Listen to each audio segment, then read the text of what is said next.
Welcome once again to BGL Podcast.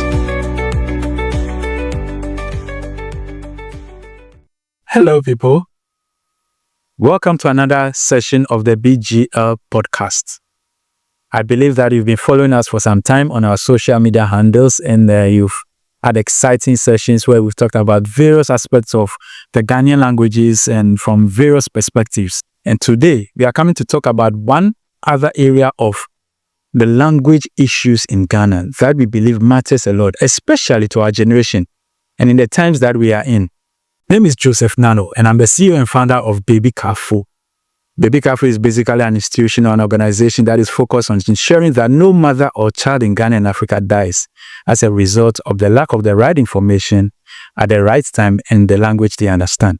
As part of the 2025 International Mother Tongue Language Day and session and a ceremony which will be happening very soon this month, we know we are having a few sessions leading to the main one. And today, we are coming to talk about one other area of the language issues in Ghana that we believe matters a lot, especially to our generation and in the times that we are in.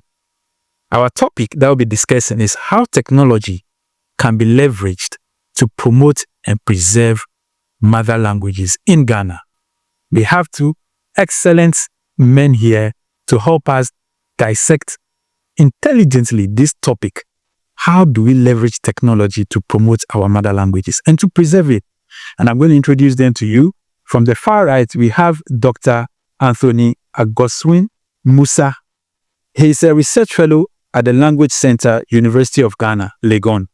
Again, he's a research associate with the School of Languages and Literature, Rhodes University, Makanda, South Africa. He also holds a PhD in African Studies, that is Linguistics, from the Goethe University of Frankfurt, Germany, and a Bachelor and MPhil degrees from the University of Ghana Legon. His research interests are in language documentation and description, digital learning materials, and the development of contact languages. Mr. Musah and Doc, welcome. All right, then close to me is Dr. Reginald Akuoku Duah. Did I get it right? Yeah, hey, my goodness me. Please do forgive me. So, Dr. Reginald is also a lecturer at the University of Ghana. He specializes in the syntax and semantics of African language. His research interests includes language typology, formal semantics, experimental semantics, and cognitive semantics. Dr. Duah, who is here with us, has a PhD in linguistics from the University of Ghana, and he did a dissertation with a very interesting topic: force dynamics and causation in Akan. This one you have to do bachelor's to even understand it. He has also held visiting research positions at the University of Potsdam and Rhodes University. Dr. Duah is a member of the Linguistics Association of Ghana and serves as the co-editor of the Ghana Journal of Linguistics. Again, if you want to find him, you can be sure to go to the University of Ghana and you meet him. So as I said, we have two interesting men here who are going to digest the topic with me. I have interesting questions for them and tough questions for them. And I'm sure that with all that they have and the experiences they have in their sector, they are going to help us understand how we can promote and preserve our languages on the technological section. So I've briefly introduced my two exciting lecturers and then experts in the language industry. And I want to welcome you today to the BGL podcast, and then especially this year, 2025, where we'll be celebrating International Mother's Day in this month. These podcasts are sessions that are leading to it, and we are interrogating different aspects of the language, especially how it affects us as Ghanaians and in this country. And then as the Bureau also, what we are doing to promote and to preserve local languages. So, docs, welcome. Thank you very much. All right. So quickly, we shall zoom in with our first question. Before you even talk about anything, I want to stress on two things. One, we are looking at three words here that are important to us: the word technology, the word promotion, and the word preservation. Technology, promotion, and preservation. So all our conversations should lead towards that direction. That technology, whatever it is, we may try to define it. Then how do we promote? And then how do we preserve? Do we need to promote before we preserve, or do we need to preserve before we promote? And can even technology do that? So, Dr. Musah, starting with you, why is it even important for us to preserve our languages? Super. Thank you so much again, Mr. Narnor. Thank you to the Bureau of Ghana Languages for this fine opportunity. There's no one answer to this question. There's several, but I would attack it from the angle of, if you like, preservation. How far can one actually keep these things such that they are relevant in the future? Yeah, so the importance of this is really the angle of keeping these things properly, documenting them, codifying them, really getting them into usable formats that can transcend a lot of time. And I think that is really important that we're able to do this. As regards our local languages, this has happened severally. But now over the time, it's been documented on hardcore paper or on, if you like, tape cassettes and the rest, and then CDs and now to pen drives. But now we are even in this age where you can leverage AI, you can leverage all these platforms, digital platforms like YouTube, like all of them. So it's really important that we keep these, because at the end of it, it gives you that identity. Where do you come from? Where are you going? The identity can be really safely kept if we digitize them. I think that's why it's important. All right. So, Doc, what happens if in the digital space in which we are, in the technological space in which we are, our generation, where virtually everything is online, what happens to us in terms of our languages if we are not able to preserve it in that space? Well, it simply means that we will not be able to participate in the world on our terms, because you're using some other person's language and not yours. So on the one hand, we will not be able to exchange ideas the way that we should with the current technology, simply because we don't have any presence there, and we will not be able to develop the way that we should, because our aspirations, our hopes, our desires, what we think this world should be, they are all encapsulated in our languages. And so if there's no space for our languages in the digital world, then it means that we can't carry our dreams to the digital world. It will always be a dream deferred. It will always be someone else's dream that we are pursuing. And our languages will be left behind. Our languages will be relegated only to home. Only when you go to your hometown, that's when you use your language. But your language stays with you, even if you don't live in the village. So we'll not be competitive. Even more importantly, we cannot contribute to global development in any way, because we have left the tool for thinking behind. It doesn't have any presence in the digital age. So it's a very, very serious issue that we need to deal with. My colleague mentioned documentation and storage. Now, this is the most effective way to store anything, because it doesn't take up much space. So it's a time for us to really invest in the current technology to make sure that our languages are preserved, that we are also able to participate in the new era of technology in a way that makes us, makes it possible for us to realize our own dreams and also contribute to the global development in general. That's interesting.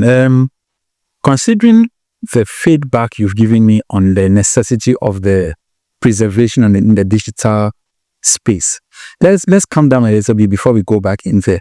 Is there actually a threat to the Ghanaian languages, even generally as we have it? Dr. Musah. Well, as it stands, yes, many Ghanaian languages are in threat and he's under danger. You can take it from many angles. There's the angle where local Ghanaian languages are being overtaken or being overrun by local Ghanaian languages. So you go into these spaces where one language is given up gradually, which in a way we'd call endangered languages, which are quite in the space. If you go into the Ghana, Togo mountain areas, there are these smaller languages that are gradually often at danger of being, maybe you get them, there's primarily 5 people who still speak this. So yes, local Ghanaian languages can overtake local Ghanaian languages. Then there is the bigger threat of foreign languages.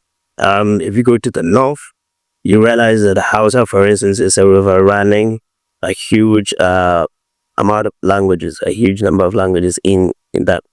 And then if you take it across the country, if you take it across Ghana, you see that English is really wiping away some of these. So yes, there is always the danger that some languages, some dialects, some legs can get really totally wiped out.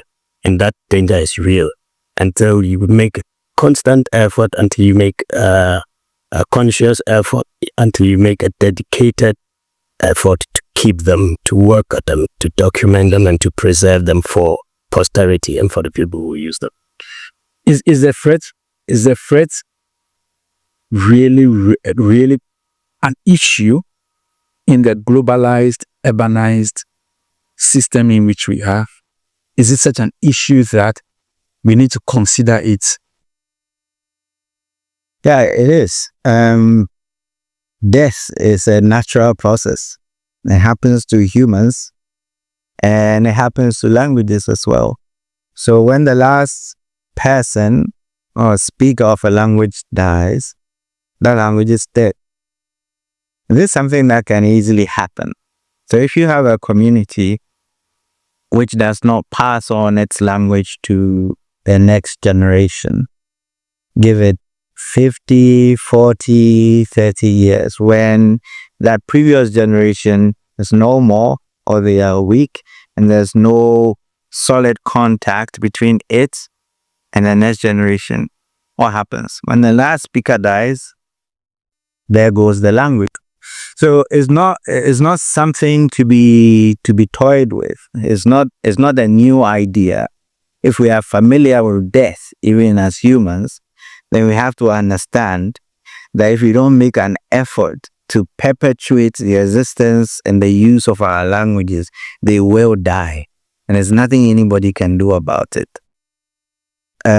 Nations and communities who recognize how crucial this issue is, if taking steps to ensure that the language is preserved, the language is stored, is documented in a way that is accessible to anyone who wants to learn it.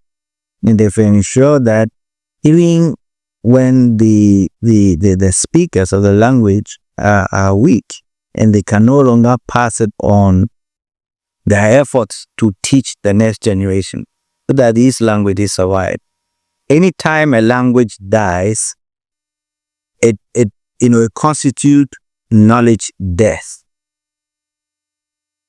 Because our knowledge of the world is enshrined, is encoded in the languages that we speak. So if a language dies, we have missed an opportunity to learn about the world through the eyes of those speakers. And so if you are interested in preserving knowledge, getting all the knowledge that we can get, we must act in a way that preserves these languages. It is not negotiable. It's fascinating that he related that to the reality of death in life. And if you know and you understand, even in science, they are trying to prevent people from dying. I mean, it's one of the biggest holy grails of science, how to prevent. So connecting the death of languages to a normal thing that happens. Let me ask you, since you have, from your background, something in respect to digital areas, how can digital tools, how prevents the death of the languages we have? And I want you to state this in a very practical situation. Let's say you mentioned the Ghana Togo mountain area. There are like, let's say maybe just 10, 15 people left there. 90% of them are old Fike. Are there tools presently that we have, technological tools? Is there a way technology can help us in case these people will wipe out in the next 5 years, that we shall still have the language? Yeah. Indeed, there are very many opportunities for especially in the field of like documentation and preservation. There's one big project that's funded by Acadia. It's called the Endangered Languages Development Program, ELDP. And for long, it's not from today, they've been supporting especially graduate students, PhDs, even postdocs and things like that to go out there and really document these systems, these language feed systems. So the researcher goes there and immerses himself. So if you go on this side that I mentioned, the ELDP, you will see repositories. You see repositories of the things that the people do, how they live, the language, how they speak the language, how they make, let's say if it's Banku or what. So all these processes are documented. If I remember a very good example too, Dr. Ejiman at the Language Center, she went all the way to the Efutu space where the language is really being run over by Franti, if you like, and she worked so much in documenting that. A very good example also is Grone, where Prof. Atintono went out and really documented some of these songs that are there now. Now, what's the point of all of this? The point is that once these repositories are there, it means that they are available and they are stored in these big databases that people can always access. What is also critical there is that then we can always bring these things back home. We can make them accessible and people can relearn, can go back and understand the cultures, understand some of the histories that people had. You can easily access these, and at least in a way, then the language does not really die. Yeah, if you like. All right, so you've spoken a little bit about the preservation, and for addition that there's some work going on. In Ghana by itself, I don't know whether the example you gave us is Ghanaian owned or Ghanaian made or Ghanaian initiated. Are there Ghanaian platforms or initiatives, original, that is what I mean, that are helping to preserve and the local languages, especially the endangered ones? Do you know of any that maybe in terms of your research work or in your experience that we have?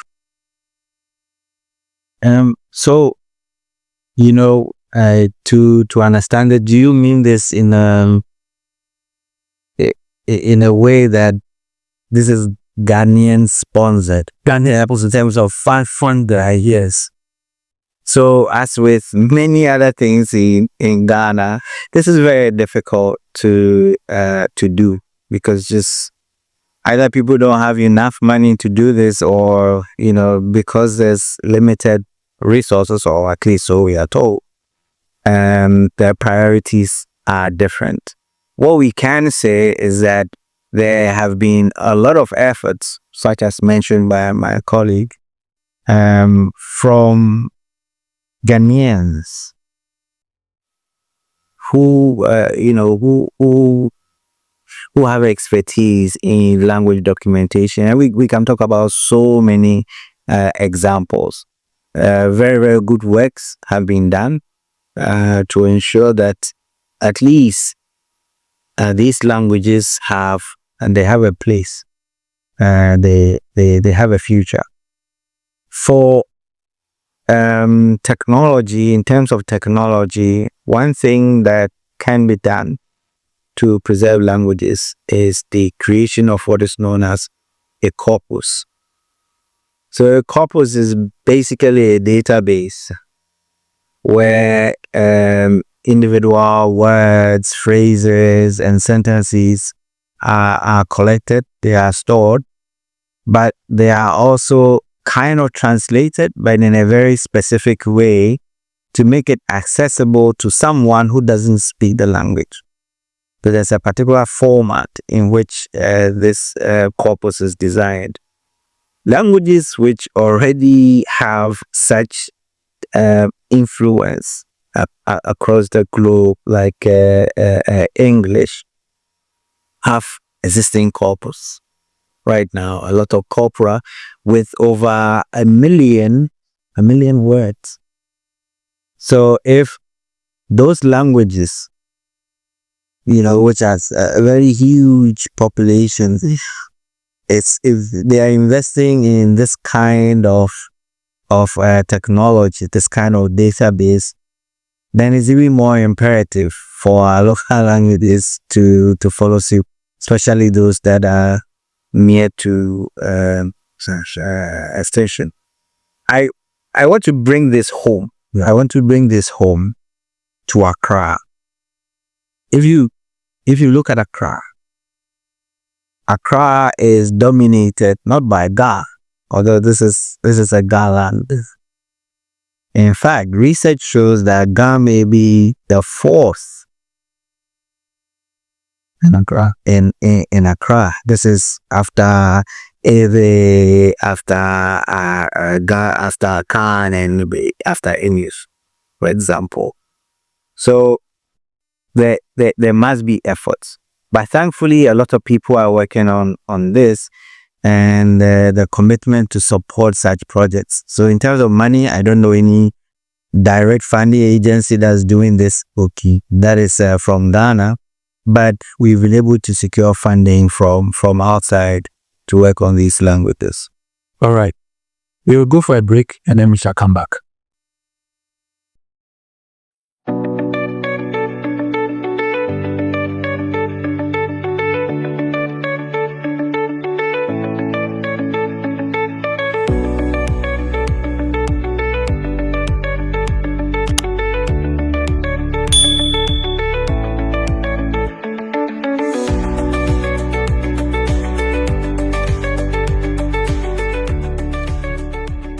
All right, welcome back to our interesting session on how technology can help us preserve and promote our mother tongue. And as I said, we are glad to have two experts who have started with us, opening our eyes to things we never thought about and areas we never even considered. Dr. Musah and Dr. Duah.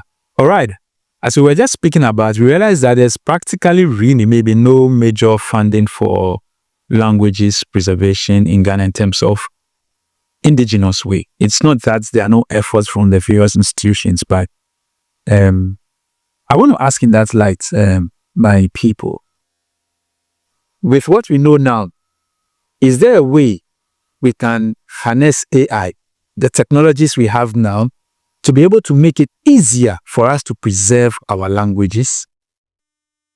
But, sir, if I may. Good. So far, I think that AI has really been leveraged to do a lot. I know that, for instance, when we went off, we were talking about AI Prep, which is an AI app that allows you to teach maths in the local Ghanaian languages, which is very critical. Then there's AI Poker that does a similar thing. There's also this Kaya app, which is developed by one Dr. Mo at UCC. He's a mathematician. He teamed up with another guy, I think Dr. Zuri. Yeah, and they worked up mathematicians just using algorithms, and they created an app that, if you like, is a Google Translate of sorts. So they translate anything you put in the Ghanaian language into English and then vice versa. Yeah. I believe the potential to even use new, AI systems, even ChatGPT, if you put text in there and say to convert, it can convert into some Ghanaian languages, but maybe often in a wobbly way. But there's a potential. I think that these systems, they learn from what is fed them.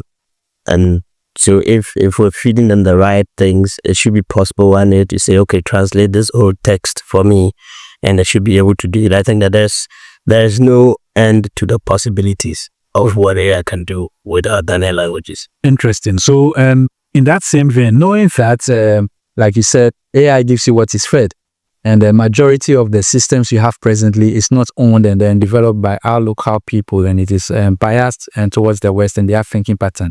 With you, you is in charge of the mechanics of the language, if I may say, the semantics, etc. The AI and the technology we have presently, do they understand Tree very well? And can they speak Kusala or Kusal very well? And when we bring Mampuli or some Ewe, authentic Ewe, can the AI do the correct thing, or it will give me something that like the white man is speaking in quotes?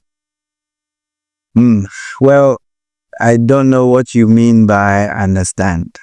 So if by understand you mean can the model that you're using process the input to your expectations and give you feedback also to your expectation? Then the answer is we have a long way to go.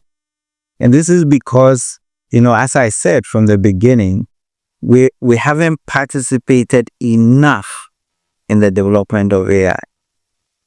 So AI was not developed for you. And if it was not developed for you, then, nobody is investing in it in a way that directly benefits you or puts you at the forefront. But we have to invest in it. Having said that, there are already some gains that we are making, contributions from myself, from my other colleagues.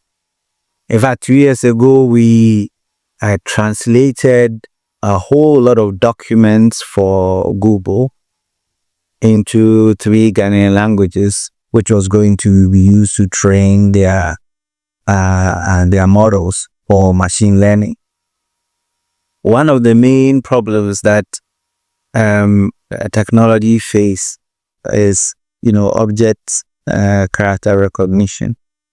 When we started looking into the design of corpora, and it became an issue. It's something that you have to invest in, because English doesn't have that problem. If your alphabet is different from English, that means that you need to do a little bit more to make it compatible with Unicode, for instance. But we are trying.